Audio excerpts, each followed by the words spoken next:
الرحمن الرحیم الملک القدوس السلام۔ اعوذ باللہ من الشیطان الرجیم، بسم اللہ الرحمن الرحیم۔ السلام علیکم ناظرین، میں ہوں صہیب رضا قادری، آپ دیکھ رہے ہیں ہمارا یوٹیوب چینل منہاج السالکین۔ ناظرین، جیسا کہ آپ جانتے ہیں کہ ہم اللہ تبارک و تعالیٰ کے مبارک ناموں کے فوائد و تاثیرات پر بات کر رہے ہیں۔ آج کا ہمارا موضوع اللہ تبارک و تعالیٰ کا مبارک نام یا باریو ہے۔ بڑھتے ہیں آج کے موضوع کے فوائد و تاثیرات کی طرف، لیکن موضوع کی طرف بڑھنے سے پہلے آپ ہمارے چینل کو سبسکرائب کریں اور بیل آئیکن کے بٹن کو دبا دیں تاکہ آنے والی تمام ویڈیوز آپ تک بآسانی پہنچ سکیں۔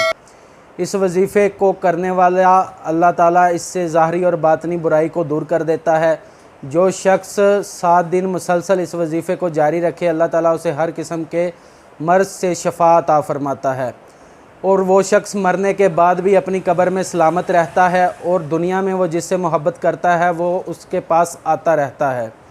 اس وظیفے کا عام معمول یہ ہے کہ اول آخر 11 مرتبہ درود پاک پڑھ کے اس کی تسبیح روزانہ 100 مرتبہ کی جائے۔ اس عمل کو 11 دن یا 40 دن تک جاری رکھا جا سکتا ہے۔ اگر آپ اس وظیفے کی مکمل معلومات چاہتے ہیں تو ڈسکرپشن میں دیے گئے لنک پر کلک کریں، آپ کو اس وظیفے کے متعلق تمام معلومات مل جائیں گی۔ امید ہے آپ کو آج کی ویڈیو پسند آئی ہوگی۔ ملتے ہیں نیکسٹ ویڈیو کے ساتھ۔ اللہ حافظ۔ الرحمن الرحیم الملک القدوس السلام۔